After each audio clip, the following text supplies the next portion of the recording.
Thanks, Aditya. Thanks a lot for giving us this opportunity, and thank you everyone for joining the call. And as Aditya highlighted, next 30-35 minutes का agenda ये होगा to give you update on how markets are placed. At least हम लोग कैसे देख रहे हैं market को, और कुछ हमारे PMS strategies, contra और pipe specifically कैसे positioned हैं in इस market situation में. So to understand this, what I'll do, I'll show you few slides. पूरा presentation रहे नहीं करेंगे, but जो interesting slides हैं presentation की, I'll try to show you those slides. So this one piece of information is very interesting. ये data अगर आप देखें पिछले 7 साल का डेटा है, 2015 से लेके 2022 तक का। और हम लोगों ने क्या किया, हम लोगों ने इस डेटा को दो भाग में डिवाइड किया है। First between 2015 till two end of 2019 and second 2019 onwards. अगर आप पहले के 5 साल देखें, 2015 से लेके 2019 के बीच में, जो नीचे के टेबल में रेड ब्लॉक में हाईलाइटेड है, EPS CAGR, earning per share CAGR of Sensex was less than 2%. For mid cap, this number was slightly more than 2%, and for small cap, it was 0%. No profit growth rate for almost 5-year period. And there were reasons for it. हर साल reason बदलते गए. It started with asset quality review of banking sector. आपको याद होगा 2014-15 में जब RBI ने banking sector का रिव्यू करना शुरू किया, तो पिछले 15, 20, 25 साल के जितने NPA थे सब बाहर आ गए. एंड उसकी वजह से क्या हुआ, बैंकिंग सेक्टर का प्रॉफिट, उसकी वजह से क्या हुआ कि बैंकिंग सेक्टर का प्रॉफिट उसके अगले 2 साल तक ऑलमोस्ट जीरो हो गया. उसके बाद 2016 में डिमोनेटाइजेशन हुआ, 17 में GST इंप्लीमेंट हुआ, और 18 में आपको याद होगा IL&FS और DHFL इशू हो गए. और Aditya, can you put everybody on mute and then Sandeep sir can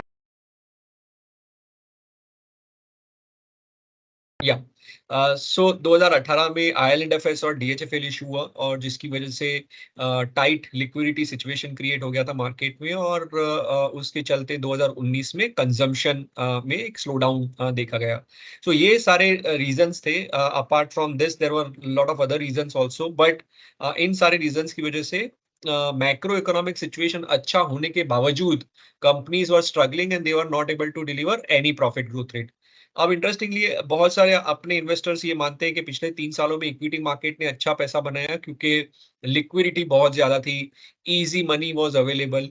but at least अगर आप इंडिया के पॉइंट ऑफ व्यू से देखें, और अगर आप इस टेबल का लास्ट कॉलम देखें जो ग्रीन ब्लॉक में हाईलाइटेड है, earning per share of Sensex is more than 17%. For mid cap, this number is more than 22%, and for small cap, this number is more than 58%. So return की बात छोड़ देते हैं, but companies का profit, large cap companies का profit 17% से grow हुआ है, मिड कैप कंपनीज का प्रॉफिट लगभग 22% से ग्रो हुआ है, और स्मॉल कैप कंपनीज का प्रॉफिट लगभग 58% के रेट से ग्रो हुआ है, सालाना रेट से इस तेजी से ग्रो हुआ है. अब ये ग्रोथ क्यों आया, उसके भी दो रीजंस हैं. अगर आप एकदम लेमैन पॉइंट ऑफ व्यू से सोचें, और आप पिछले 15, 20, 25 साल के कोई भी क्राइसिस का पीरियड देखें, आप ये देखेंगे कि after every crisis a stronger company becomes more stronger. Because क्या होता है, जब क्राइसिस होता है तो मार्केट में से जो वीकर कंपनीज होती हैं, जो नॉन सीरियस कंपनीज होती हैं, वो बाहर चली जाती हैं, और stronger companies actually grow much more faster. और हम उस क्राइसिस की बात कर रहे हैं, कोविड जैसे क्राइसिस की, कि जहां पे कंपनीज का सेल्स ही नहीं हो रहा था. तो उस दौरान क्या हुआ कि जो स्ट्रॉन्गर कंपनी थी वो बहुत तेजी से ग्रो हुई, और आप उसका परिणाम ये देख सकते हैं कि इन कंपनीज में बहुत तेजी से प्रॉफिट ग्रोथ में उछाल दिखा गया. Another way to look this data is के 2015 से लेके 2019 के में बीच में बहुत सारे इश्यूज थे, बट बहुत सारे पॉजिटिव स्टेप्स भी ले गए. जैसे रियल एस्टेट के लिए रेरा, एक रेगुलेटर जो मिसिंग था, वो आया 2016 में. 2017 में GST इम्प्लीमेंटेशन हुआ. 2016 में ही आपके पास इंसॉल्वेंसी बैंक्रप्सी कोड आया था to resolve the NPA issue of banking sector. 2019 में हम लोगों के यहाँ पे कॉर्पोरेट टैक्स कट अनाउंस किया गया, और 2020-21 आते आते PLI जैसे इनिशिएटिव्स भी लिए गए, जो मैन्युफैक्चरिंग के लिए काफी हद तक पॉजिटिव है. अपार्ट फ्रॉम दिस, अगर आप पिछले 3 साल का बजट देखें, it was more focused on spending, and government is spending behind more infrastructure, more railways, metros, defense, कि जिसका multiplier effect on the economy is very strong. उसके अलावा अगर आप देखें वन ग्लोबल फिनोमिना जो प्ले कर रहा है in favour of manufacturing sector outside China, which is China plus one business strategy, and that explains this improving earning growth rate. अब इन्वेस्टमेंट टीम का काम ये है कि कौन से सेक्टर्स हैं, कौन सी कंपनीज है कि जहां पे ये अर्निंग ग्रोथ रेट आने वाले 3-4 साल तक भी सस्टेन कर सकता है। और अगर वो कंपनी हम लोग एक अच्छे वैल्यूएशन पे बाय कर लेते हैं तो एक अच्छा रिटर्न इन्वेस्टर के लिए बन सकता है। That is what we are trying to focus on. But again coming back to this data, ये जो डेटा हम लोगों ने देखा अर्निंग ग्रोथ में एक उछाल देखने को मिला है पिछले 3 सालों के अंदर। ये डेटा इंडेक्स का है और आप सब लोग एग्री करेंगे कि इंडेक्स के अंदर मोस्टली सारे सेक्टर्स कवर हो जाते हैं। ये समझने के लिए कि कहाँ से ये अर्निंग ग्रोथ रेट में इतना इंप्रूवमेंट आ रहा है, हम लोगों ने क्या किया, हम लोगों ने ये डेटा को डिवाइड किया इन 2 parts, बी2सी companies and non B2C companies. So बी2सी companies वो कंपनीज हैं जो कंज्यूमर के नजदीक रहती हैं। अगर आप उन कंपनीज का पिछले 5 साल का प्रॉफिट देखें 2014 से लेके 2019 तक का, they were growing at 14% CAGR profit numbers. So the point is जो कंपनीज कंज्यूमर को केटर कर रही थी, क्योंकि इंडिया एक बड़ा पॉपुलेशन है, यंग पॉपुलेशन है, जो कंपनीज उसको केटर कर रही थी वो बहुत अच्छा कर रही थी 2014 से लेके 2019 के बीच में। But the non-B2C part of the market, which was manufacturing, was struggling और उनका profit was growing only at 3% CAGR. Right, and again वहां पे भी बहुत सारे रीजन थे जिसकी वजह से ये ग्रोथ कम था, बट सबसे बड़ा इशू ये था कि China was dumping deflation across the globe. और हमारे यहाँ पे हम लोग गणेश जी की मूर्ति से लेके दिवाली की लाइट भी वहीं से इंपोर्ट करते थे, और ना सिर्फ हम बट अक्रॉस द ग्लोब वही ट्रेंड था। और वहीं पे एक बदलाव आ रहा है 2018, 2019, 2020 के बाद। तो आपको याद होगा 2018, 2019 में जब यूएस और चाइना के बीच में ट्रेड कॉन्फ्लिक्ट हुए, और 2020 में जब कोविड हुआ, तो जब जो बड़े कॉर्पोरेट्स हैं, जो डेवलप कंट्रीज हैं, now they are willing to diversify their supply chain. Now they don't want to rely only on one country, and that's the reason manufacturing sector का ग्रोथ चाइना के बाहर तेजी से ग्रो कर रहा है। और उसी दौरान हम लोगों ने कॉर्पोरेट टैक्स कट, पीएलआई जैसे इनिशिएटिव्स भी लॉन्च किए। और उसी का परिणाम ये है कि अगर आप 2019 के बाद देखें, बी2सी कंपनीज का प्रॉफिट पिछले 3 सालों के अंदर भी 14% से ग्रो हुआ है। But the non B2C part of the market which was growing only at 3% is growing at 26%। So the point is पिछले 5 सालों के अंदर आपके मार्केट का सिर्फ एक पार्ट अच्छा कर रहा था, विच वॉज बी2सी। बट आज आपके मार्केट के दोनों part, B2C companies and non B2C companies, are doing well, and that's the reason at aggregate level earning growth rate में एक अच्छा उछाल देखने हम देख रहे हैं पिछले 3 सालों के अंदर। अब ये तो हो गया प्रॉफिट के बारे में, इंफॉर्मेशन के कहाँ से प्रॉफिट में उछाल आ रहा है। बट इन्वेस्टर के लिए सबसे बड़ी अपॉर्चुनिटी क्या है, तो अगर आप देखें पोस्ट 2020 नॉन बी2सी बकेट का profit has improved by 26% CAGR.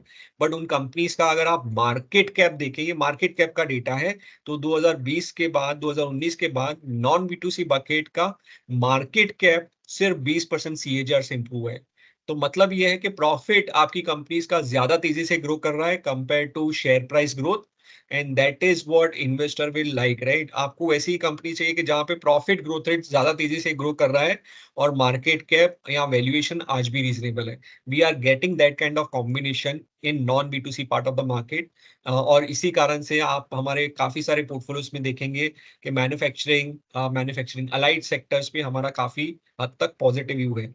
हम लोग ये ट्रेंड थोड़ा अर्ली आइडेंटिफाई कर पाए थे, और इसकी वजह से हमारे पोर्टफोलियोज में उसका जो आउट परफॉर्मेंस है आज आप वो देख पा रहे हैं। बट आज भी हमारे हिसाब से ये सेगमेंट बहुत अच्छा है, और हो सकता है आने वाले 3-4 साल, 5 साल तक इन सेगमेंट्स में अच्छा ग्रोथ देखने को मिल सकता है। That's the reason we are very very positive on this part of the market.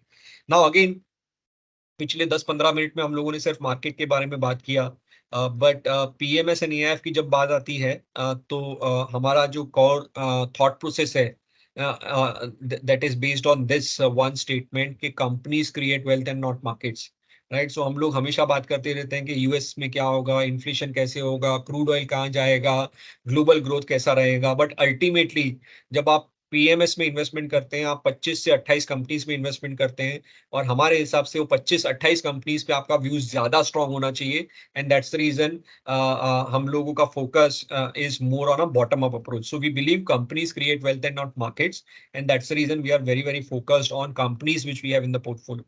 और उसी स्टेटमेंट को एक स्टेप आगे लेके जाएं, डेटा के साथ बात करें, तो ये डेटा 2009 से लेके 2022 तक का डेटा है। और हम लोगों ने इस डेटा में क्या दिखाने का ट्राई किया है कि अगर आप टॉप 500 कंपनीज देखें इंडिया की, उसमें से कितनी ऐसी कंपनीज थी हर साल जिसने पिछले पहले उसके अगले 5 साल में 15% सीएजीआर रिटर्न दिया।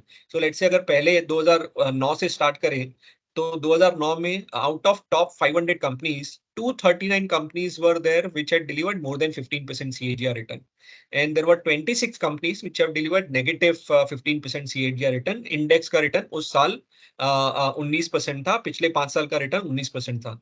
सो द पॉइंट इज, अगर आप 2012 देखें, तो 2007 में जब मार्केट पीक हुआ और किसी ने उस मार्केट में पैसा लगाया, तो 2007 से लेके 2012 के बीच में इंडेक्स का रिटर्न -2% था।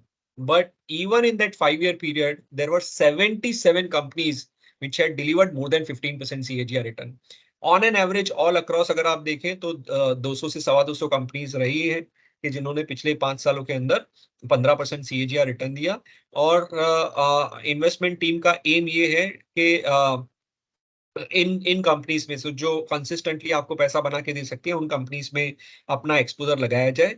और जो नीचे की 2 रो है कि जहां पे हर हर साल काफी कंपनीज ऐसी भी थी कि जिन्होंने 15% नेगेटिव रिटर्न भी दिया, सो उन कंपनीज को अवॉइड किया जाए। सो हमारा एम ये है to get more and more from the top 2 rows, and aim is to avoid the bottom 2 rows. But again this data is of outcome, ये रिटर्न का डेटा है, और हमारे हिसाब से आउटकम पे कभी आप इन्वेस्टमेंट स्ट्रेटेजी नहीं बना सकते। आपके पास इनपुट पैरामीटर होना बहुत जरूरी है। और हमारे हिसाब से जो 2 चीजें बहुत इंपॉर्टेंट है इन्वेस्टर के लिए पैसा बनाने का मार्केट में, एक है कंपनीज का profit growth rate, and second is return on equity. और उसी पॉइंट ऑफ व्यू से अगर आप ये डेटा देखें, 2007 से लेके 2022 का डेटा है, पिछले 15 साल का। इस 15 साल के दौरान जिन कंपनीज ने 15% से ज्यादा रिटर्न दिया, उन कंपनीज का अगर आप प्रॉफिट ग्रोथ रेट देखें, इट वाज ग्रोइंग एट 16%। उन कंपनीज का रिटर्न ऑन इक्विटी 2007 में 18.05 था, विच बिकेम 18.5 इन 2022। और उसी के कारण अगर आप देखें 2007 में इन कंपनीज का पी मल्टीपल, इन कंपनीज का वैल्यूएशन 20 का था, जो 2022 आते आते 40 का हो गया। तो बहुत सिंपल है, जो लोग इस कॉल पे हैं उनके लिए, बट 2 जगह से पैसा बनता है। एक है चेंज इन ईपीएस, कितना कंपनीज का प्रॉफिट इंप्रूव हो रहा है, और second is change in valuation, कितना पी मल्टीपल एक्सपांड हो रहा है या कॉन्ट्रैक्ट हो रहा है, कितना कम हो रहा है। ज्यादातर पैसा बनता है चेंज इन ईपीएस के कारण, तो प्रॉफिट कंपनीज का होता है उसके कारण से सबसे ज्यादा पैसा बनता है। But change in P multiple से भी थोड़ा बहुत ऊपर नीचे आपका पैसा बन सकता है। सो अगर आप ये डेटा को उस परिप्रेक्ष्य में देखें, तो जिन कंपनीज ने पिछले 15 साल के अंदर अच्छा प्रॉफिट बनाया, उन कंपनीज का रिटर्न आया। और उन कंपनीज का रिटर्न ना सिर्फ प्रॉफिट की वजह से आया, बट उन कंपनीज का रिटर्न री रेटिंग की वजह से भी आया, जहां पे पी मल्टीपल भी एक्सपांड हुआ। और अगर आप नीचे के 2 देखें, रोज देखें, देयर वर कंपनीज की जिसने पिछले 15 साल में 15% नेगेटिव रिटर्न दिया, उन कंपनीज का प्रॉफिट ग्रोथ रेट नेग्लिजिबल था। उन कंपनीज का रिटर्न ऑन इक्विटी 2007 में 14, 15, 16 के आसपास था, जो 2022 आते आते सिंगल डिजिट हो गया। और उसी के कारण उन कंपनीज का पी मल्टीपल जो 2007 में शायद 20 के आसपास था, वो 2022 आते आते 7 पे आ गया। तो दोनों जगह से इन्वेस्टर्स को मार पड़ा। Change in profit growth rate भी नहीं हुआ, और change in P multiple also against the investor, it played out against the investor. So the point is, aim is to identify companies के जहां पे प्रॉफिट ग्रोथ रेट स्ट्रांग रहे, जिन companies का return on equity improvement होने की गुंजाइश हो। और अगर वो कंपनीज हम लोग रीजनेबल वैल्यूएशन पे आइडेंटिफाई कर लेते हैं, तो एक अच्छा री रेटिंग का प्ले भी बन सकता है। या other way to look this data is कि आप अगर रीजनेबल वैल्यूएशन पे वो कंपनीज को बाय कर लेते हैं, तो आपका मार्जिन ऑफ सेफ्टी भी बन जाता है। So that is what we are trying to do. But अब इन कंपनीज को आइडेंटिफाई कैसे किया जाए, और हमारे हिसाब से जो सबसे बड़ा एडवांटेज आईसीआईसीआई प्रूडेंशियल एएमसी के पास है, वो है research capabilities which we have. So internally we have got 22 member research team, और ये 22 मेंबर जो रिसर्च टीम है वो 470 कंपनीज कवर करती है इंटरनली। अगर आप इंडिया का सबसे बड़ा ब्रोकिंग हाउस भी देखें, they are not covering more than 350 companies, so that way this universe is very wide, and we believe this is the biggest advantage which we have. So ये research team है actually common है between both mutual fund and PMS and EF, and I am sure आप लोग mutual fund में already participate कर रहे हैं। तो आपको पता होगा कि इंडिया में ICC prudential AMC is the second largest AMC, and this is one of the largest research team across the industry, because this team is common between both mutual fund, PMS, AIF. PMS AIF investors को भी इसका एक फायदा मिलता है। Research team common है, but investment team पूरा पूरा अलग है। Fund management team on PMS and AIF side is headed by Anand Shah, who has got more than 2 decades of experience. And prior to joining us, he was a deputy CEO at BNP Paribas and then CEO at NJ India Asset Management Company. So apart from Anand Shah, दो और portfolio managers हैं, Chokalingam and गीतिका गुप्ता। दोनों के पास लगभग 1 दशक से ज्यादा का अनुभव है in managing public money. Apart from him, myself and Manan Shah are involved into idea generation part. मैं quant side पे भी involved हूँ, और हम लोग एक पीएमएस चलाते हैं जो म्यूचुअल फंड स्कीम्स में डालता है, वहां पे भी मेरा इन्वॉल्वमेंट है। So that is my role, but there are around 8 member, 9 member team which is only focused on PMS and AIF, apart from this 22 member research team. And जब आप पीएमएस के पोर्टफोलियो में इन्वेस्टमेंट करते हैं, जहां सिर्फ आप 25 से 28 कंपनीज में इन्वेस्टमेंट करते हैं, हमारे हिसाब से views on the companies have to be very well debated कि क्या सही जा सकता है, क्या गलत जा सकता है। हर एक कंपनी जो पोर्टफोलियो में आती है, एटलीस्ट 5 से 7 लोग इन्वॉल्व होते हैं, और post debate discussion and due diligence company find place in the portfolio. ये सब करने के बाद भी we can go wrong, but point is के if you go more right than wrong, if you are making more money where we are going right compared to losing money where we are going wrong, we believe portfolios can do well, not only against the benchmark but against the conventional product also which are available for you to choose from. So that is how the team is positioned. हम लोग कैसे companies को identify करते हैं? 3 parameters are there to identify any company. पहला criteria business का है। हम लोग ऐसे कंपनीज में डालना चाहते हैं अपना पैसा कि जो सेक्टर से ज्यादा तेजी से ग्रो कर रही हो, और ऐसे सेक्टर्स के जो इकोनॉमी से ज्यादा तेजी से ग्रो कर रहे हो। सो किसी भी कंपनी के लिए ग्रोथ थोड़ा इजी हो जाता है अगर सेक्टर एक्सपांड हो रहा हो, अगर आपकी सेक्टर में ग्रोथ रेट हो।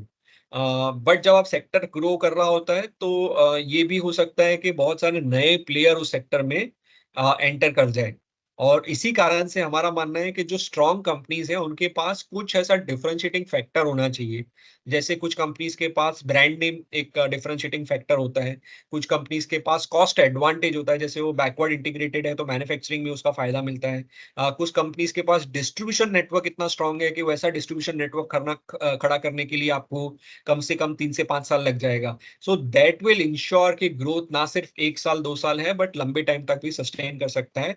सो ये हमारा पहला क्राइटेरिया है कि बिजनेस में दम होना चाहिए। अगर बिजनेस में दम नहीं है तो कोई मतलब नहीं है उसको कौन मैनेज करता है वो देखने का, या कौन से वैल्यूएशन पे वो अवेलेबल है वो देखने का। Once we like the business, the second filtration criteria is of management, and apart from corporate governance standard, इन कंपनीज का कैपिटल एलोकेशन ट्रैक रिकॉर्ड कैसा है, that is what we are evaluating. once we like the business and management, the third criteria is of valuation, and valuation is third because we are not trying to create a cheap value companies portfolio. हमारा focus ज्यादा करके growth पे है, हमारा focus ज्यादा करके quality of management पे है। हमारा मानना ये है कि आपको अगर एक अच्छा बिजनेस मिलता है जिसको अच्छे लोग मैनेज कर रहे हैं, आपको उन कंपनीज के लिए एक प्रीमियम पे करना पड़ता है, बट हमारे हिसाब से premium has to be reasonable. अगर आप बहुत ज्यादा प्रीमियम पे करते हैं even for a great company, हो सकता है कि आप आने वाले 3 साल 5 साल 7 साल 10 साल तक पैसा नहीं बनाएंगे, डिपेंडिंग अपॉन कितना आपने प्रीमियम पे किया है। अगर मैं इसको एक एग्जांपल के तौर पे बताऊं, तो इन्फोसिस या विप्रो जैसी अच्छी कंपनीज अगर आपने डॉट कॉम बबल के दौरान बाय की होती, जब उनका वैल्यूएशन बहुत ऊपर था, आपको शायद 7 साल 10 साल तक वेट करना पड़ा था आपको आपका कैपिटल वापस मिलने के लिए। So the point is we want combination of all three, business, management and valuation. और हम लोग कैसे पोर्टफोलियो कंस्ट्रक्ट करते हैं उस पे अगर थोड़ा बात किया जाए, तो इंटरनली जो हम लोगों ने बात किया, 470 कंपनीज हम लोग कवर करते हैं।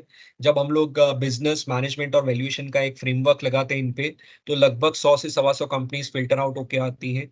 उस पे स्ट्रेटेजी लेवल फिल्टर लगता है उसके बाद, कि कौन सी कंपनीज कॉन्ट्रा में फिट हो सकती हैं, कौन सी कंपनीज पाइप पोर्टफोलियो में फिट हो सकती हैं। तो हर एक पोर्टफोलियो के लिए लगभग लगभग 40 से 45 कंपनीज फिल्टर आउट होके आती हैं। Now all this are good businesses, but the point is we want to identify companies which can also become good investment. हर एक अच्छा बिजनेस एक अच्छा इन्वेस्टमेंट नहीं होता है, हम लोगों को उसका कॉम्बिनेशन चाहिए, ऐसा अच्छा बिजनेस जो एक अच्छा इन्वेस्टमेंट भी बन पाए। और वैसी 25 कंपनी जो हमारे हिसाब से एक अच्छा इन्वेस्टमेंट भी बन सकती है, वो 25 से 30 कंपनीज का एक पोर्टफोलियो बनता है इन्वेस्टर के लिए। सो this is how the portfolio constructions happen. अब आ जाए कि पोर्टफोलियो कैसे पोजीशनड है आज के तारीख में। सो लेट्स से कॉन्ट्रा और पाइप पोर्टफोलियो जो दो हमारी फ्लैगशिप पोर्टफोलियोज हैं। Contra large cap, mid cap, small cap तीनों जगह पैसा लगाता है। और जो पोर्टफोलियो आज है उन कंपनीज का, अगर आप पिछले 3 साल का प्रॉफिट ग्रोथ रेट देखें, इंडेक्स का प्रॉफिट ग्रोथ रेट लगभग 22% का था, पोर्टफोलियो का प्रॉफिट ग्रोथ रेट लगभग 38% का था। Index का profit growth rate 22% is not less. It's a great number to have, but portfolio was able to grow at a double speed compared to the market profit growth rate. ये profit का number है, ना returns का। returns हम लोग बाद में देखेंगे, but companies का profit अगर आप देखें, it was growing at 38% CAGR. Then return on equity of the portfolio has improved from 11.15 to 16.29. और सबसे इम्पोर्टेंट चीज इस पोर्टफोलियो का, अगर आप वैल्यूएशन देखें, लगभग 13 के पीई मल्टीपल पे पोर्टफोलियो अवेलेबल है, जबकि इंडेक्स का पीई मल्टीपल 23 के आसपास है, 23 से ऊपर है। सो हाई ग्रोथ रेट पोर्टफोलियो जहाँ पे रिटर्न इक्विटी आपका इंप्रूवमेंट हो रहा है, और जिसका वैल्यूएशन बहुत रीजनेबल है कंपेयर टू मार्केट। और हम लोगों ने देखा पिछले कुछ स्लाइड्स के अंदर, अगर आपका रिटर्न इक्विटी इंप्रूवमेंट सस्टेन करता है, तो there is a possibility of getting some sort of re rating also in the portfolio, while that is a secondary। हमारा फोकस कंपनीज के प्रॉफिट ग्रोथ रेट पे ज्यादा है। और अगर आप ये नंबर देखें, which is very strong, last 3 year number for the portfolio is 38%। Pipe portfolio हमारा mid and small cap strategy है, प्रिडोमिनेटली स्मॉल कैप है, 90% स्मॉल कैप में इन्वेस्टमेंट है इस पोर्टफोलियो में। उन कंपनीज का अगर आप पिछले 3 साल का प्रॉफिट ग्रोथ रेट देखें, तो इट इज अराउंड 57%, जबकि इंडेक्स का प्रॉफिट ग्रोथ रेट 46% का है। So again high growth rate companies के जहाँ पे रिटर्न इक्विटी आपका इंप्रूव हुआ है, जो 12 से लेके 18 तक गया है।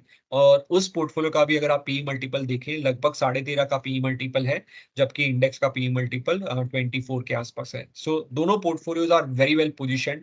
हाई ग्रोथ रेट कंपनीज की जहां पे रिटर्न इक्विटी आपका इंप्रूव हो रहा है, और जहां पे आपका वैल्यूएशन आज भी बहुत रीजनेबल है।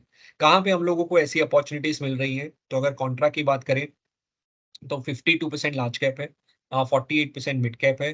तीन बकेट्स हैं कि जहाँ पे ये अपॉर्चुनिटीज हम लोग आज देख रहे हैं। एक है फाइनेंशियल्स, और लगभग 1/3 of the portfolio is invested into financials.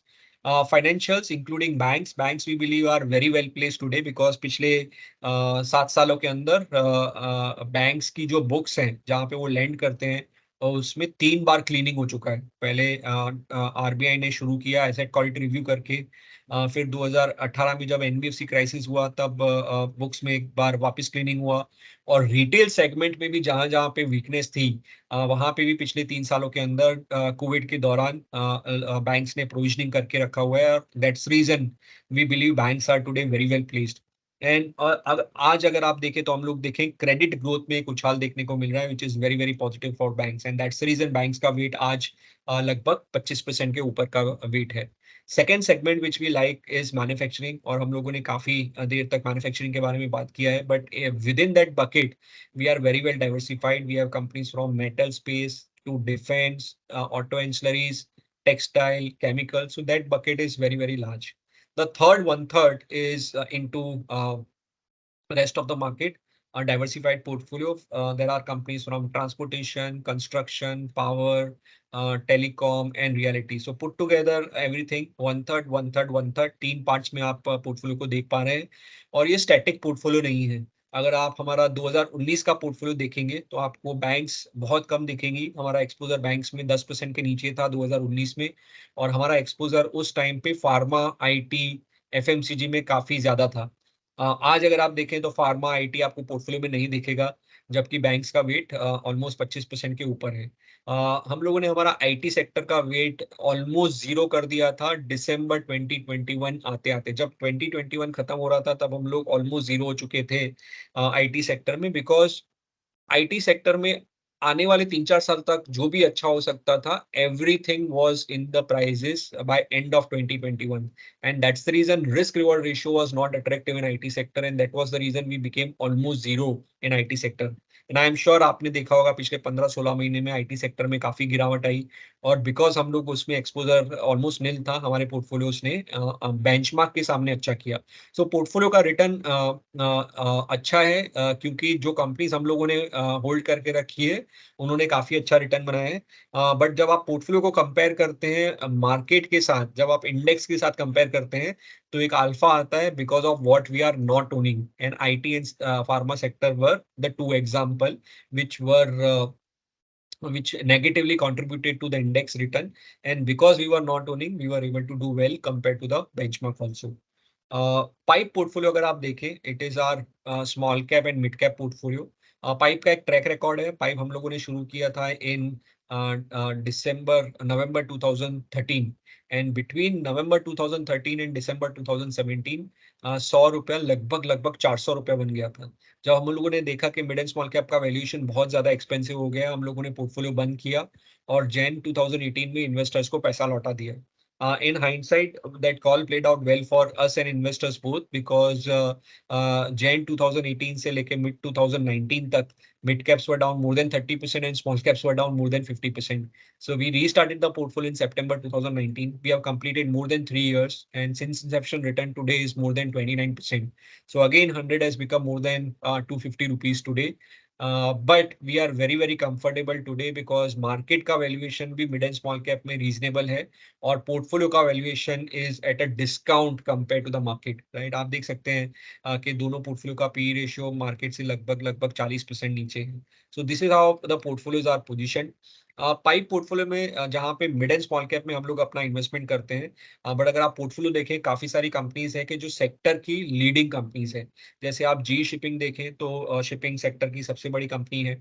VRL logistic देखें तो ट्रक ट्रांसपोर्टेशन में एक लीडिंग कंपनी है। अगर आप वर्धमान टेक्सटाइल देखें तो टेक्सटाइल सेक्टर की इंडिया की सबसे बड़ी कंपनी है, specifically in yarn manufacturing. Bharat dynamics देखें तो डिफेंस की एक लीडिंग कंपनी है। शैले होटल या ब्रिगेड एंटरप्राइजेस जैसे बिजनेसेस देखें तो obviously they are large businesses. So बड़े बिजनेस हैं बट मार्केट कैप छोटा है, और उसी कारण से जब ये सेक्टर एक्सपांड होगा तो हमारे हिसाब से ये कंपनीज बहुत अच्छा रिटर्न बना सकती है इन्वेस्टर्स के लिए। That's the reason we have those companies in the portfolio at this point in time. Portfolios ने कैसे परफॉर्म किया है, अगर आप देखें पिछले 1 साल में index is up almost sorry, index is up almost 24%, contra is up 44% and pipe is up 45%. अगर आप 3 साल का रिटर्न देखें, Contra is up 32% and pipe is up 43%। जब से हम लोगों ने शुरू किया है तब से कॉन्ट्रा पोर्टफोलियो का रिटर्न 19% आया है, और पाइप पोर्टफोलियो का रिटर्न लगभग 29% आया है। कॉन्ट्रा स्टार्ट हुआ था 2018 सितंबर में, और पाइप स्टार्ट हुआ था 2019 सितंबर में। सो दोनों का स्टार्टिंग पॉइंट अलग है, बट दोनों ने काफी अच्छा रिटर्न एक्सपीरियंस दिया है अपने इन्वेस्टर्स को। बट हमारा मानना है ये डेटा पास परफॉर्मेंस का है, और past performance can give you comfort कि हम लोगों ने कैसे किया है पिछले 3 सालों के अंदर, जहाँ पे मार्केट में काफी वॉलेटिलिटी देखी गई during Covid, during Russia Ukraine crisis. हमारे हिसाब से जो आज पैसा लगा रहे हैं उनके लिए ये डेटा ज्यादा इंपॉर्टेंट है, वो कौन सी कंपनीज में अपना पैसा लगा रहे हैं। ये कंपनीज ऐसी है कि जहाँ पे प्रॉफिट ग्रोथ रेट स्ट्रांग है, जहाँ पे रिटर्न ऑन इक्विटी इंप्रूव हो रहा है, और जहाँ पे वैल्यूएशन भी बहुत रीजनेबल है। इंटरेस्टिंगली अगर आप पिछले 3 साल का कॉन्ट्रा का प्रॉफिट ग्रोथ रेट देखें तो 38% है, और पाइप का पिछले 3 साल का प्रॉफिट ग्रोथ रेट 57% है। अगर आप पिछले 3 साल का परफॉर्मेंस देखें कॉन्ट्रा पोर्टफोलियो का तो 32% है। So profit growth rate is 38% और performance of the portfolio is 32%. So clearly, even in last 3-year period, the profit growth rate of the portfolio is more than the performance, and that's the reason we are very comfortable accepting money even in lump sum today. But I am sure काफी investors थोड़े चिंतित है क्योंकि बाजार ने काफी एक अच्छा शॉर्ट टर्म एक अपसाइड दिया है। अगर किसी का व्यू 4 साल का है, हम लोग बहुत कंफर्टेबल है accepting lump sum money also. But जो इन्वेस्टर थोड़ा मार्केट को लेके चिंतित है, उनके लिए एसटीपी के ऑप्शंस भी अवेलेबल हैं। सो आप 3 महीने से 12 महीने तक का एसटीपी करा सकते हैं और एक अच्छा रिटर्न इन्वेस्टर्स के लिए बन सकता है अगर आपका होराइजन 3 साल, 4 साल, 5 साल है तो। So that is how both the portfolios are positioned. I'll take a pause here. और आपके कोई भी queries है, questions हैं, we are very happy to answer those queries.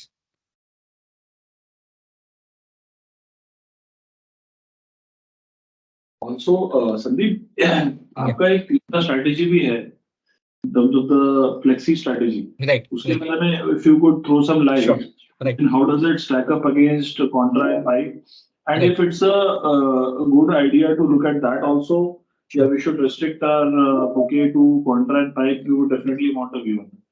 Yeah, no, so FlexiCap is our one of the oldest strategy. वो हम लोगों ने स्टार्ट की थी इन दिसंबर 2000। सो वहाँ पे लगभग 23 साल का एक ट्रैक रिकॉर्ड है और पोर्टफोलियो ने बहुत अच्छा किया है पिछले 1 साल के दौरान, 2 साल के दौरान, 3 सालों के दौरान भी। क्या फर्क है कॉन्ट्रा और FlexiCap के बीच में? कॉन्ट्रा आपका थोड़ा एग्रेसिव कॉल्स लेगा। जैसे आईटी और फार्मा सेक्टर अगर आप देखें आज के दिन कॉन्ट्रा और पाइप में लगभग जीरो है, जबकि फ्लेक्सी कैप में आप कुछ हद तक वो एक्सपोजर देखेंगे। तो फ्लेक्सी कैप ऐसे इन्वेस्टर्स के लिए एक अच्छा ऑप्शन है कि जो म्यूचुअल फंड से एक स्टेप ऊपर जाना चाहते हैं, म्यूचुअल फंड से थोड़ा बेटर रिटर्न कमाना चाहते हैं, उनके लिए flexi cap can be the first step. उसके बाद सेकंड स्टेप आपका कॉन्ट्रा है, जहां पे आप ये सेक्टोरल डिविएशन ज्यादा देखेंगे। अगर आप पिछले 3 साल का रिटर्न देखें तो फ्लेक्सी कैप का रिटर्न लगभग 30% के आसपास है और कॉन्ट्रा का रिटर्न लगभग 32% के आसपास है। तो जितना आप लंबा जाएंगे वो गैप उतना कम होता जाएगा। फ्लेक्सी कैप आपको स्टेबिलिटी देता जाएगा, कॉन्ट्रा थोड़े एग्रेसिव कॉल लेगा। So that is how both the strategies are positioned. But we are very very comfortable with flexi cap strategy also, और तीनों ऑप्शंस आपके पास अवेलेबल है। सो लेट्स से आज कोई म्यूचुअल फंड इन्वेस्टर है और उसको आप एक स्टेप ऊपर लेके जाना चाहते हैं, आप उसको पीएमएस का एक एक्सपीरियंस देना चाहते हैं, तो उसके लिए flexi cap can be the first choice.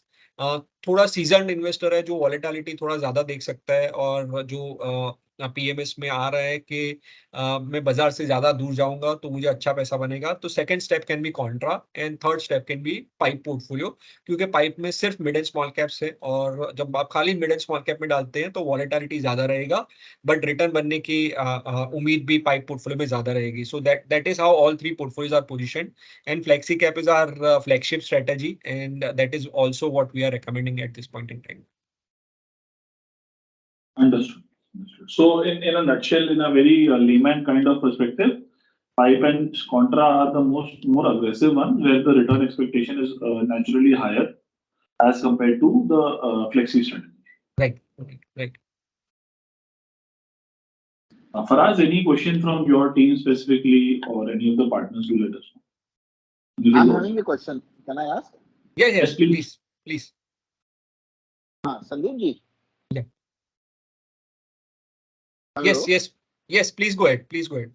हाँ. एक्चुअली क्या है कि हम लोग अभी तक म्यूचुअल फंड में ही डील करते थे, तो Right. थोड़ा सा पीएमएस में एक बार जाते हुए मतलब रिटर्न देख के तो बहुत लगता है कि yes we can get more, but थोड़ा सा डिफेंसिव और मतलब अपने आप से भी वो नहीं है, और क्लाइंट के लिए भी थोड़ा सा डर लगता है कि ऐसा ना हो कि मतलब रिलेशन से और उस पर खराब हो कि यार तुम Right. लोगों ने जबरदस्ती में 50 लाख रुपए लगवा दिया और ये हो गया. I think minimum investment is 50 lakhs. Right. Hello. हाँ. Minimum investment is 50 lakh rupees. ये Yes. Minimum investment is 50 lakh. तो can I go in this way whatever I told being told Sandeep, into this contra and pipe strategy. हाँ, सो आप 50 लाख में आप divide कर सकते हैं। हाँ, आप 50 लाख में डिवाइड कर सकते हैं। 50 लाख को आप 25 लाख रुपए कॉन्ट्रा और 25 लाख रुपए पाइप में डाल सकते हैं। आपको चाहिए, आप थोड़ा डिफेंसिव जाना चाहते हैं तो आप फ्लेक्सी कैप कॉन्ट्रा का कॉम्बिनेशन भी कर सकते हैं, फ्लेक्सी कैप पाइप का कॉम्बिनेशन भी कर सकते हैं। सो दैट वे आप दोनों स्ट्रेटेजीज का एक एडवांटेज दे सकते हैं और इन्वेस्टर को एक डाइवर्सिफिकेशन का फायदा दे सकते हैं। सेकंड, जो हम लोगों ने बात किया, एसटीपी के ऑप्शंस भी अवेलेबल है। तो अगर आपको लग रहा है कि इन्वेस्टर थोड़ा वरीड है या डिफेंसिव है, तो आप 3 महीने से लेके 12 महीने का एसटीपी भी करा सकते हैं। और उसके अलावा हम लोगों ने एक बूस्टर एसटीपी का फीचर भी लॉन्च किया हुआ है। सो वहां पे अच्छा एसटीपी का अमाउंट आपका फिक्स नहीं रहता है। एसटीपी का अमाउंट डिपेंडिंग अपॉन मार्केट कैसा है वेरी करेगा। सो लेट से उसमें बेस एसटीपी अमाउंट 5 लाख रुपए है। आज अगर मार्केट महंगा है तो 5 लाख की जगह सिर्फ 2 लाख रुपए जाएंगे। और अगर मार्केट बहुत सस्ता हुआ जैसे 2008 में था या 2020 में था, तो 5 लाख की जगह शायद उस महीने में 20 लाख तक भी आपका एसटीपी का अमाउंट जा सकता है। सो वो ऑप्शंस भी अवेलेबल है, आप यूज कर सकते हैं और अपने इन्वेस्टर को एक अच्छा एक्सपीरियंस दे सकते हैं। डिप्लॉयमेंट ग्रेजुअली होगा तो ऑब्वियसली इन्वेस्टर को over a period of 5 year 7 years एक अच्छा रिटर्न बनने की उम्मीद बन जाती है। ओके।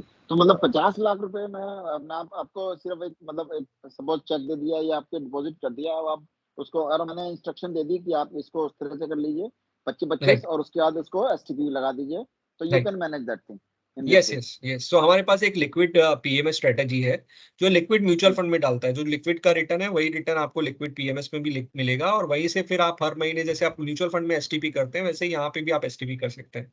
नॉर्मल एसटीपी भी कर सकते हैं और बूस्टर एसटीपी भी कर सकते हैं। ये हमको ही करना होगा या आपके आप को करना होगा? नहीं, इंस्ट्रक्शन सर मतलब एज़ आपके एंड से आएगा कि मुझे 3 महीने में पैसा डालना है, मुझे 6 महीने में डालना है, मुझे 9 महीने में डालना है, मुझे 12 महीने में डालना है। डिपेंडिंग अपॉन आपको कैसा कंफर्ट चाहिए आप वो दे सकते हैं। हमने आपको मैं तो ऑप्शन दिया है। एक्चुअली सो हम 10 लोगों ने मंथ्स चाहूँगा कि हाँ, ओके, मैं 10 मंथ्स चाहूँगा क्योंकि मतलब नेक्स्ट जो टर्म इलेक्शन का खत्म हो रहा है वो मई राइट, या जून तक है। तो जब भी कभी राइट, एक बार नई सरकार आती है तो एक बाउंस बैक होता है। तो right, by that time I can get that full right, this thing. Right, right, right, right. अच्छा। एक प्रॉब्लम है मेरा अपने लिए तो ठीक है बट जो जो मेरे जो सूरज क्लाइंट साहब, आपकी बनने आवाज वाले क्लियर हैं नहीं आ रही उनके है। आवाज लिए कट जो रही है, हाँ। आपका ये फिक्स्ड जो रेट है और जो परसेंटेज है वो डिस्टर्ब है। तो यार तुमने 2.5% तो इसमें मेरा शक है चार्जेस जो राज्य पूरा एक्सप्लेन करिए क्योंकि वो थोड़ा-सा ना मुझे अपने क्लाइंट को समझाना मुश्किल होता है कि यार 2.5% तो तुम ही अकेला ले जा रहे हो। तो वो किस तरह से कन्विंस करें उसको? नहीं, सो उसमें सर खाली फर्क ये है कि अगर आप जो सारे रिटर्न है, फर्स्ट ऑफ ऑल जो भी सारे रिटर्न अपने आप फैक्ट शीट्स में या कम्युनिकेशन मटेरियल में या जो अभी हम लोगों ने देखे वो सारे रिटर्न्स नेट ऑफ एक्सपेंसेस है। खर्चा काटने के बाद कितना रिटर्न बना वही हम लोग अपने प्रेजेंटेशंस में दिखा रहे हैं। तो that way even after deducting expenses आप वो रिटर्न देख पा रहे हैं। सेकेंड थिंग, फर्क ये है कि आपका म्यूचुअल फंड में भी वही एक्सपेंसेस हैं, पीएमएस में भी वही एक्सपेंसेस हैं। म्यूचुअल फंड में आपको दिखते नहीं है क्योंकि एनएवी में एडजस्ट हो जाते हैं। पीएमएस में आपको दिखता है इसीलिए आपको यस। वो खटकता है या आप उसको रियलाइज कर रहे हैं। सो सिंपल है सर, एनेस्थीसिया देके म्यूचुअल फंड में ऑपरेशन हो रहा है और पीएमएस में एनेस्थीसिया दिए बगैर हो रहा है। ट्रांसपेरेंसी है इसीलिए आपको वहां पे दिख रहा है। अदरवाइज दोनों ऑलमोस्ट सिमिलर है, कोई ज्यादा बहुत फर्क नहीं है बड़ा। सो अगर आपको लग रहा है कि म्यूचुअल फंड आपके लिए अच्छा है एज ए इन्वेस्टर तो आप म्यूचुअल फंड कंटिन्यू रखिए। बट आप अगर ये चाहते हैं कि मेरा पोर्टफोलियो थोड़ा अलग तरीके से मैनेज हो, अलग क्या है, म्यूचुअल फंड में आपके पास एक 500 रुपए का एसआईपी इन्वेस्टर भी आता है। उसी फंड के अंदर एक 50 लाख वाला इन्वेस्टर भी आता है, उसी फंड के अंदर 5 करोड़ वाला इन्वेस्टर भी आता है और उसी फंड के अंदर 50 करोड़ वाला इन्वेस्टर भी आता है। बट अगर आप पूरे इकोसिस्टम में चेक करिए एंड इंक्लूडिंग रेगुलेटर, सबका फोकस ये है कि वो 500 रुपए के एसआईपी इन्वेस्टर का हित कैसे मैनेज किया जाए, उसका इंटरेस्ट कैसे मैनेज किया जाए। और उसी कारण से mutual fund will be plus और माइनस बेंचमार्क। जैसे हम लोगों ने आईटी सेक्टर की बात की, अब इंडेक्स में आईटी सेक्टर का वेट 14% है। अगर फंड मैनेजर नेगेटिव होगा म्यूचुअल फंड में वो शायद 10% रखेगा, बहुत नेगेटिव होगा 7% रखेगा, बहुत ज्यादा नेगेटिव होगा 5% रखेगा। बट आप रेयरली देखेंगे कि कोई mutual fund scheme IT sector में जीरो हो। बट यहाँ पे कॉन्ट्रा में आप वो देखेंगे, वो पीएमएस में आपको दिखेगा। अब हो सकता है जब आप बाजार से दूर जाएंगे आपके पोर्टफोलियोज में वॉलेटिलिटी ज्यादा होगी, क्योंकि आईटी सेक्टर में आप जीरो कर दिए इसका मतलब नहीं है कि आईटी सेक्टर नहीं चलेगा, वो चल भी सकता है। एंड उस दौरान आप अंडर परफॉर्म करोगे, लेकिन over a period of time as we were discussing, if you go more right than wrong, if you make more money where you are going right compared to losing money where you are going wrong, वहीं पे आपको एक alpha दिखेगा, वहीं पे आपको फर्क दिखेगा। और वही हम लोग एम कर रहे हैं। ये अच्छा किया आपने ये अभी जो बताया है वो मेरे क्लाइंट को कन्विंस करने के लिए आपने सही कहा। देखिए मुझे भी पता है कि पीएमएस में पैसा ज्यादा बनेगा, बट क्या होता है ना किसी का 100 रुपए भी बन रहा होता है बट किसी को 2 रुपए देते हुए हर एक आदमी को ना थोड़ा सा परेशानी होती है। खटकता है। खटकता है 100% sir. The only thing is sir, वो म्यूचुअल फंड में भी उतना ही एक्सपेंस है, थोड़ा बहुत ऊपर नीचे होगा, बट वहां पे क्या है, आपको दिखता नहीं है क्योंकि एनएवी में एडजस्ट हो जाता है, यहाँ पे आपको बस दिखता यही है। बात है। हाँ वही हाँ। फर्क है, वही फर्क है। तो एक थोड़ा सा फिक्स चार्जेस तो मैं समझता हूँ, दूसरे वाले का थोड़ा सा और एक्सप्लेन कर सकते हैं? वो अलग अलग होता है आपका जो परसेंटेज बेसिस पे, वो थोड़ा सा बता पाएंगे? हाँ, सो उसमें क्या होता है सर कि हमारे पास एक्चुअली दोनों ऑप्शंस अवेलेबल है। एक है फिक्स्ड फी मॉडल, कि जहाँ पे आपकी फीस फिक्स रहती है 2.5%। दूसरे ऑप्शंस ये है कि जहाँ पे आपका फिक्स्ड फी कम हो जाता है और उसके साथ एक प्रॉफिट शेयरिंग वाला एंगल अटैच हो जाता है। तो प्रॉफिट शेयरिंग क्या है कि हर साल हम लोग देखेंगे कि लेट्स से अगर हडल रेट हम लोगों ने डिसाइड किया है 10% का हडल रेट है, तो 10% के ऊपर पैसा बना, तो जो 10% के ऊपर बना है उसमें प्रॉफिट शेयरिंग चार्ज होगा।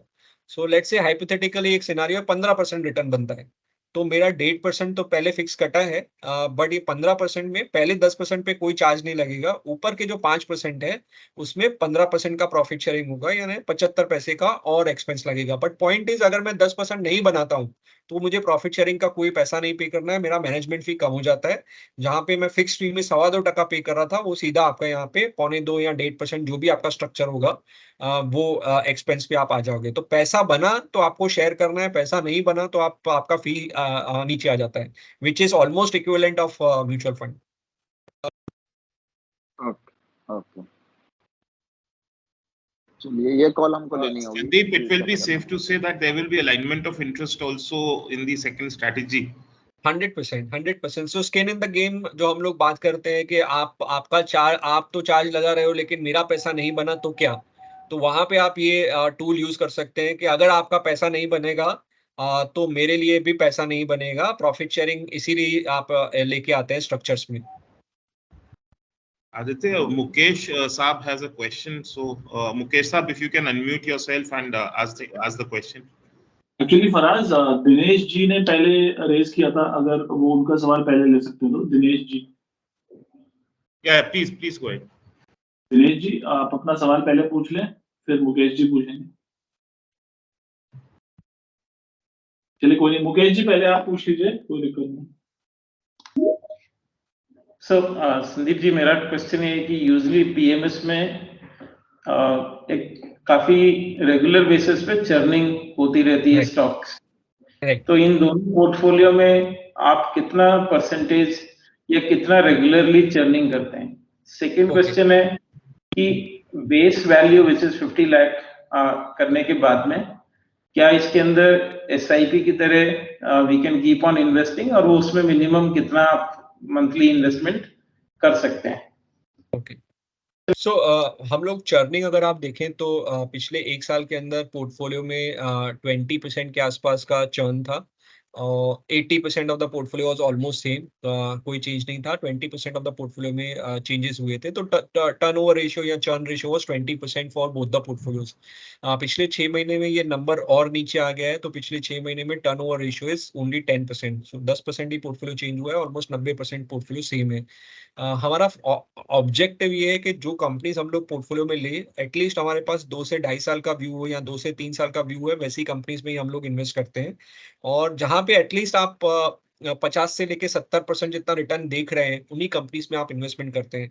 सो द थॉट इज कि आप ना सिर्फ अगले 20% के लिए इन्वेस्टमेंट कर रहे हैं, ना सिर्फ अगले 6 महीने के लिए इन्वेस्ट करते हैं। सो जो आइडियाज में आपको लग रहा है कि 20% बन सकता है या 6 महीने में रिटर्न बनेगा, वैसी आइडियाज को आप अवॉइड करते हैं, क्योंकि आप ये सारा जो टर्नओवर रेशियोज हैं, जो आपकी चर्न रेशियोज हैं, उसका तो टैक्स इम्प्लीकेशन आएगा, वो आप अपने इन्वेस्टर को एक अच्छा एक्सपीरियंस देना चाहते हैं, इसलिए आप जहाँ पे लॉन्जेटिविटी ऑफ आइडिया है, उन आइडियाज में ही आप अपना फोकस रखते हैं। So that is how we try to ensure that आपका चर्न रेशियो बहुत कम रहे।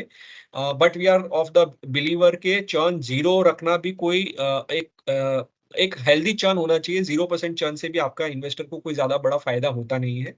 दैट्स द रीजन अराउंड 20 से लेके 25% का चर्न रेशियो आप आने वाले टाइम में भी एक्सपेक्ट कर सकते हैं पोर्टफोलियो के अंदर।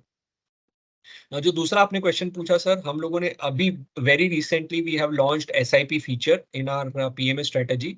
सो जिन इन्वेस्टर्स का पोर्टफोलियो वैल्यू 50 लाख से बढ़ के लगभग 60 लाख के आसपास पहुंच चुका है, वो अपने पीएमएस में एक एडिशनल एसआईपी के तौर से अपना कॉर्पस बिल्ड कर सकते हैं। सो हम लोगों ने अभी मिनिमम एसटीपी अमाउंट 5 लाख रखा हुआ है, मिनिमम एसआईपी अमाउंट 5 लाख रुपए रखा हुआ है, बट हम लोग ट्राई कर रहे हैं कि वो 5 लाख को हम लोग कैसे 2 लाख पे लेके आए। सो अभी के लिए वो 5 लाख रुपए मिनिमम एसआईपी अमाउंट है, बट आने वाले 1-2 महीने के अंदर वो अमाउंट घट के लगभग 2 लाख के आसपास आ जाएगा।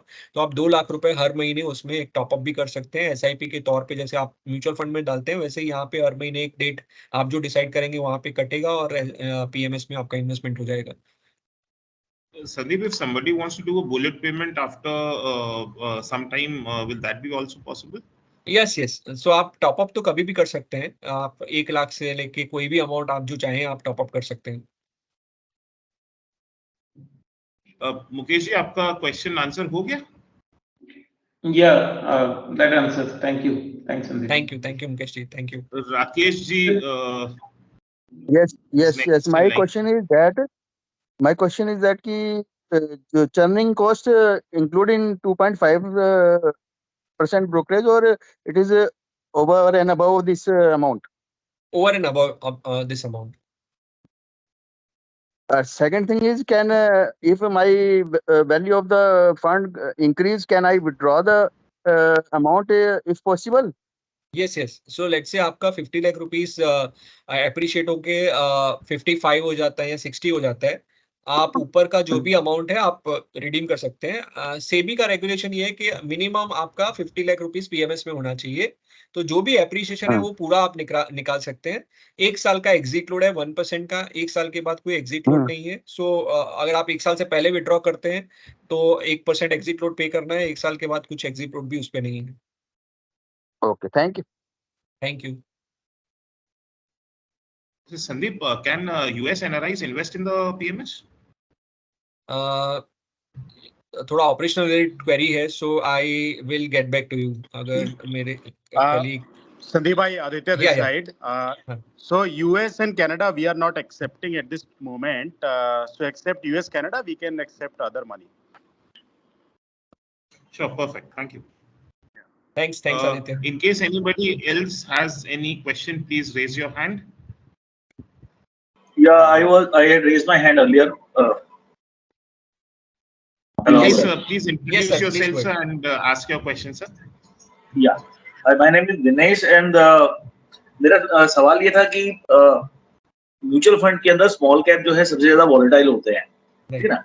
So I have a history of a customer who had been investing through me on SIP and some lump sum since 2014 onwards, or in one of the small cap fund. तो उनका अभी तक का जो CGR है that is around 23.31% as of today. Okay. Obviously, in case we had invested that into our PIPE strategy, it could have been much more than that. तो psychologically दो सवाल था। तो अगर 9 साल के ड्यूरेशन के अंदर सपोज अगर ये पैसा मैंने अगर म्यूचुअल फंड के पाइप में लगाया होता तो वहां पे CAGR हमारा कितना मतलब बनता है? This inception date is approximately for how many years? Sorry I missed on that. और क्या ये कंफर्ट लेवल मतलब स्मॉल कैप के अंदर ऑलरेडी हम इन्वेस्टेड हैं तो उसकी वजह से अगर customer want to take a higher risk, is it actually going to be higher risk और is going to be a new product which can be given to HNIs और may be something like that basically? Okay, so अगर आप देखें 2013 नवंबर में जब हम लोगों ने शुरू किया था ये फंड, सो नवंबर 2013 से लेके दिसंबर 2017 जैन 2018 में हम लोगों ने पोर्टफोलियो बंद किया और इन्वेस्टर्स को पैसा लौटा दिया। इस दौरान पोर्टफोलियो का रिटर्न वाज 38% CAGR। अब 2018 में हम लोगों ने पैसा लौटा दिया और मिड ऑफ 2019 यानी सितंबर 2019 में वापस शुरू किया। सो 1.5 साल का वो गैप है वो आप अवॉइड करें तो पहले 38% रिटर्न बना 2013 से लेके 2018 तक, और उसके बाद जब हम लोगों ने वापस किया सितंबर 2019 में, सो तब से लेके अभी तक अगर आप देखें तो 29% का CAGR रिटर्न बना है। सो अगर आप दोनों को ऐड करेंगे वो 1.5 साल का रिटर्न भी निकाल लीजिए तो आई एम श्योर जो आप नंबर बता रहे हैं उससे एक बेटर नंबर दिखेगा। वर्बली ये मैं कैलकुलेट कर पा रहा हूँ, बट अगर आपको चाहिए तो we can give you back ended data also to show that calculation. Obviously sir, अगर आप देखें म्यूचुअल फंड और इसमें फ़र्क क्या है पीएमएस में? म्यूचुअल फंड में एक आपका डाइवर्सिफाइड पोर्टफोलियो होता है, तो आप 50, 60, 70, 80, 90 कंपनीज़ में आप इन्वेस्टमेंट करते हैं और काफ़ी सारे स्मॉल कैप पीएमएस है कि जहाँ पे number of companies in the portfolio is more than 120, 130, 140 also. So वहाँ पे क्या है कि आपका एक डाइवर्सिफाइड पोर्टफोलियो है। डाइवर्सिफाइड पोर्टफोलियो में क्या होता है कि आपका वॉलेटिलिटी कम हो जाता है, राइट? बट आपका रिटर्न भी कम बनता है, क्योंकि आपने जो लास्ट कंपनी ऐड की है पोर्टफोलियो में वो शायद 0.2% होगी या 0.3% होगी या 0.4% होगी। अब even if that company delivers you 3x return, आपका 3 गुना पैसा बन जाता है उस कंपनी में, तो भी एनएवी पे इतना इम्पैक्ट नहीं आएगा क्योंकि वो वेट बहुत छोटा है। पाइप में क्या होता है या पीएमएस में क्या होगा, number of companies are limited. यहाँ पे आप सिर्फ 25-30 कंपनीज में इन्वेस्टमेंट करते हैं। जब आप आपका पोर्टफोलियो कॉन्सेंट्रेटेड रखते हैं तो आपको वॉलेटिलिटी ज़्यादा दिखता है उस पोर्टफोलियो में compare to a diversified portfolio. But again, अगर आपके कॉल ज़्यादा सही जाते हैं, आप यहाँ पे एक ज़्यादा पैसा अच्छा बना सकते हैं compare to mutual fund. So depending upon आपको क्या कौन-सी चीज़ में कम्फर्ट है, आपको थोड़ा ज़्यादा वॉलेटाइल अच्छा रिटर्न चाहिए या आपको थोड़ा कम वॉलेटिलिटी और कम रिटर्न चाहिए। Depending upon that you can choose between mutual fund and PMS. हमारे हिसाब से pipe is very well positioned and there is difference between risk and volatility. Volatility ये है कि स्टॉक प्राइस नीचे गया और ऊपर आ गया। रिस्क ये है कि स्टॉक प्राइस नीचे गया और कभी ऊपर नहीं आया।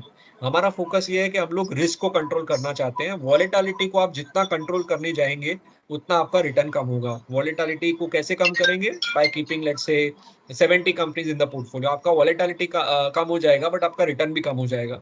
सो पीएमएस में focus is to control risk, not to control volatility. And अगर आप ओके हैं, अगर आप वॉलेटिलिटी का एडवांटेज उठा सकते हैं तो आपके लिए PMS will be a better preposition. One more thing, you said that you had returned back the money to the investors in 2018. Any specific, is it a strategy that you return back the money or it was some real reason? Because if the customer want to continue holding the investment to PMS for a very, very long time, just like in mutual fund, we do not want the customer to withdraw the money because he makes more money and I also make more money. तो यहाँ पे जो पैसा वापस करने का reason, मतलब it is a strategic decision to give the money back to the customer or it was some other reason basically? सो उस दौरान हम लोग पाइप को एक थीमेटिक पोर्टफोलियो की तरह चलाते थे, क्योंकि मिड एंड स्मॉल कैप भी एक थीम हुआ करती थी at that point in time. और जब हम लोग को लगा कि ये थीम यानी मिड एंड स्मॉल कैप का वैल्यूएशन, आपको याद होगा 2018 में बहुत ज़्यादा एक्सपेंसिव हो गया था और हम लोगों के पास कुछ अच्छे आइडियाज़ नहीं थे to invest into the portfolio. आज के दिन क्या आप वो चैलेंज फेस कर रहे हैं? तो answer to that is no. आज के दिन मार्केट का वैल्यूएशन भी रीज़नेबल है और आपके पोर्टफोलियो का वैल्यूएशन तो और ज़्यादा डिस्काउंटेड है। आने वाले 3-4 साल तक हमको नहीं लग रहा वो सिनेरियो आएगा कि हम लोगों को पोर्टफोलियो में पैसा वापस करना पड़े। बट जब हम लोगों ने वापस किया था तब भी हम लोगों ने इन्वेस्टर को चॉइस दिया था कि आप इस स्ट्रैटेजी में से निकल के दूसरी स्ट्रैटेजी में स्विच कर लीजिए। और आज भी अगर आने वाले 3-4 साल के बाद भी अगर ऐसा कोई सिचुएशन आया, we will evaluate and we will come back to you and ask your opinion also as a advisor कि आप आपके इन्वेस्टर्स का पैसा पाइप में से स्विच करके लेट्स से कॉन्ट्रा या फ्लेक्सी कैप जैसी स्ट्रैटेजीज में जाएं, क्योंकि हमारे हिसाब से mid and small cap over valued हो चुका है। बट आज के दिन that looks very unlikely for next 2 to 3 years or 4 years of time frame. Okay, sir. Thank you very much, sir. Thank you. Thank you. Thank you. Leena ji का एक Rakesh sir, Rakesh ji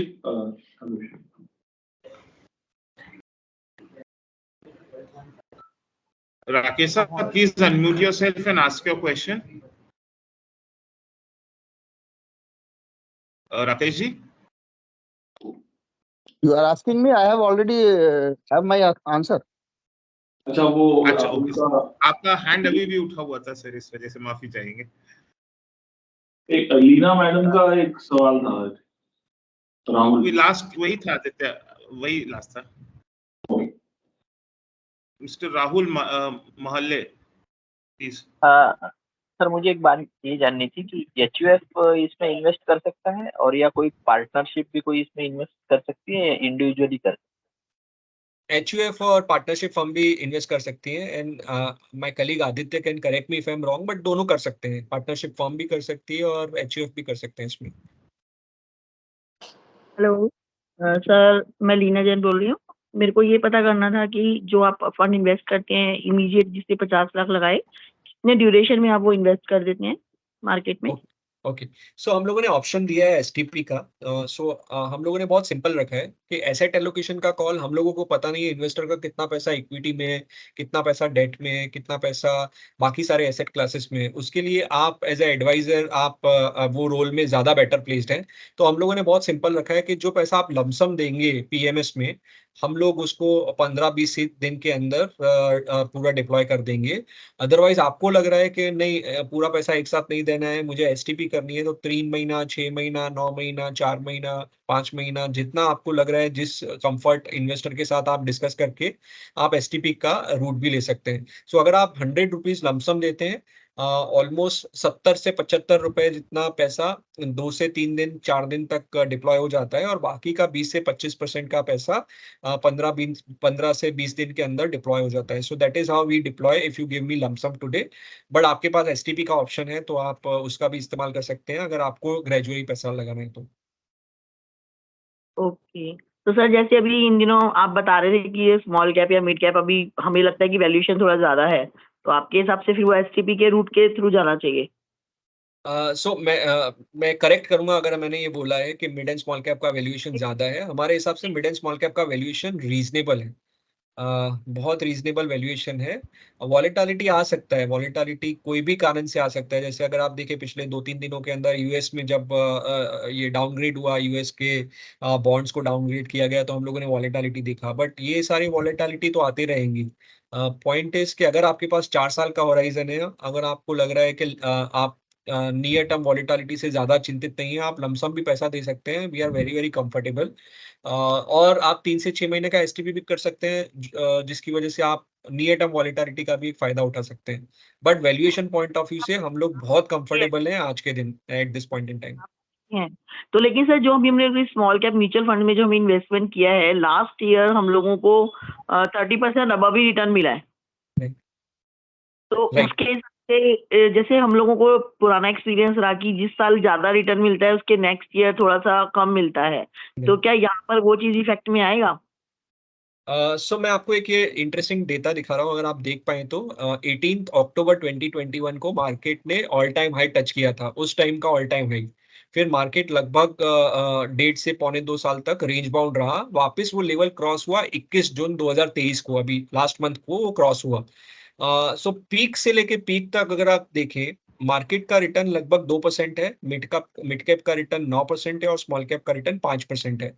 but in दो dates के दौरान from peak to peak Nifty का profit 30% से grow किया, profit 30% से grow किया है। मिड कैप इंडेक्स का प्रॉफिट 48% से ग्रो किया, और स्मॉल कैप का प्रॉफिट 55% से ग्रो है। सो कंपनीज का प्रॉफिट ज्यादा तेजी से ग्रो हुआ है compare to returns, and that's the reason valuations have become more reasonable today compare to what they were in October 2021। So levels आप सही बोल रहे हैं कि मार्केट का लेवल ऑल टाइम हाई या ऑल टाइम हाई के नजदीक है, but valuation point of view से it is not at all time high, it is very very reasonable. I am not trying to से कि हम लोग सस्ते मार्केट में हैं, बट बहुत महंगे मार्केट में भी नहीं है। इसी कारण से हम लोग we are very very comfortable at this point in time. Sir एक लास्ट क्वेश्चन और है, जैसे आपने अभी सर ने पूछा था, राकेश जी ने, कि जो हमारा चर्निंग होती है उसकी जो एक्सपेंसिव 2.5 से अबव पड़ता है, राइट? राइट। तो इट मीन्स कि जो कॉस्टिंग टू द इन्वेस्टर उसको तो ज्यादा नहीं पड़ेगा? What do you think about? नहीं, सो जो आप रिटर्न देख रहे हैं, ये सारे रिटर्न सारे एक्सपेंसेस माइनस करने के बाद के रिटर्न है, सारे एक्सपेंसेस एडजस्टेड टू एवरीथिंग। सारे एक्सपेंसेस माइनस करने के बाद पिछले एक साल का कॉन्ट्रा का रिटर्न 43% है, और पिछले एक साल का पाइप का रिटर्न 45% है, adjusting to every expense. Sir जो पाइप में है, जो फंड मैनेजर कौन है हमारे आजकल इनमें? So Chokalingam or Anand Shah are the portfolio manager for Contra, and Anand Shah is heading our PMS and AIF investment vertical.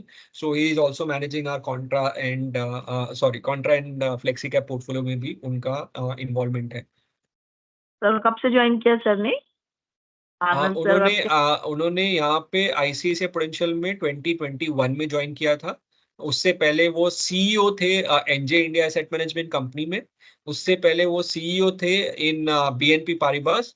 Equity markets में वो पिछले 22 साल से एक्टिव है into various different roles. ICICI Prudential में उन्होंने पहले भी काम किया था ड्यूरिंग 2006 टू 2008 पीरियड, उन्होंने वापस ज्वाइन किया इन 2021। ओके, तो सर जैसे डिपेंड्स हम काफी टाइम म्यूचुअल फंड में, सॉरी मैं ज्यादा अगेन एंड अगेन क्वेश्चन नहीं, नो प्रॉब्लम। पूछ रही हूँ, लेकिन वही है सर कि पीछे जब हम म्यूचुअल फंड में इन्वेस्ट करते थे तो फंड मैनेजर के बेस पे हमारे काफी इन्वेस्टमेंट होते थे, तो Right. क्या यहाँ पर इफेक्ट नहीं करेगा अगर फंड मैनेजर चेंज होंगे इन फ्यूचर तो? या नो, कोई यहाँ पे फंड मैनेज फंड मैनेजर इतने टाइम तक रहेंगे ही, आपके साथ कोई बॉन्डिंग होती है इनकी, ऐसा कुछ होता है क्या? नो, सो उसमें क्या है कि आपको ये देखना बहुत जरूरी है कि आप इन्वेस्टमेंट फिलोसॉफी कौन सी फिलोसॉफी में डाल रहे हैं, और फिलोसॉफी क्या चेंज हो जाएगी अगर कोई पर्सन चेंज हो जाता है, right? Persons can change, right? The advantage is that you are investing into ICICI Prudential AMC. क्या आईसीआईसीआई प्रूडेंशियल एएमसी के पास इतना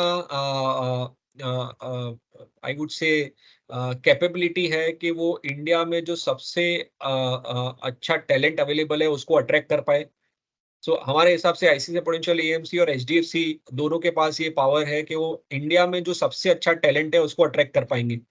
सो किसी भी इंडिविजुअल को आप पैसा देंगे तो वो रिस्क रहेगा कि वो इंडिविजुअल है कि नहीं है। बट जब आप आईसीआईसीआई प्रूडेंशियल एएमसी को पैसा देते हैं तो आप वो इंडिविजुअल को नहीं पैसा दे रहे हैं, आप आईसीआईसीआई प्रूडेंशियल एएमसी को पैसा दे रहे हैं। So contra was running very well even prior to Anand भाई। आनंद भाई आने के पहले भी कॉन्ट्रा और पाइप अच्छा कर रहे थे। जब हम लोगों ने पाइप का पैसा लौटाया था तब आनंद भाई ये स्ट्रेटजी मैनेज नहीं कर रहे थे। आईसीआईसीआई प्रूडेंशियल मैनेज करता है ये strategies. Individuals can change, but you are investing into ICICI Prudential AMC, and we believe ICICI Prudential AMC के पास कैपेबिलिटी है कि अगर मैं नहीं हूँ कल तो मेरी जगह मेरे से बेहतर आदमी आपसे बात करेगा, मेरे से बेहतर आदमी आपका पैसा मैनेज करेगा। वो कैपेबिलिटी ICICI Prudential AMC के पास है। So that's the reason you should be very very comfortable कि आप इंडिविजुअल को पैसा नहीं दे रहे हैं, आप कंपनी को पैसा दे रहे हैं। Okay, thank you so much sir, thank you. Thank you.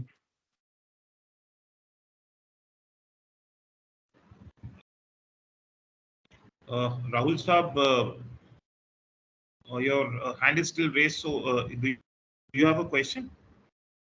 नहीं सर, रह गया मैं। Are there any further questions? अगर हैं तो please संदीप साहब हैं हम लोग के साथ, he is the best person to answer, so आप please पूछें।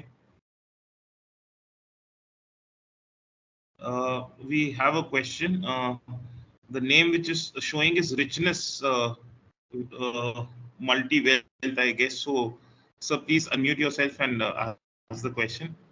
Yeah, hi Sandeep. I just wanted to ask, how are we placed when we compare the expense ratios versus other PMSs in the market? We are comparable. We are comparable with most of them. It's I would say it's by and large a standard of 2.5%. But again, this is not a fixed expense. If you want variation into this, it's possible. So you can get in touch with our sales team. My colleague, very senior colleague, who is managing the North Zone, Aditya Verma, is also on the call. So in case required, we can customize it for you depending upon what size is getting invested into the PMS strategies. So it's customizable, but standard rate is 2.5%, and it's very, very competitive that way. Fair enough. Thank you. Thank you.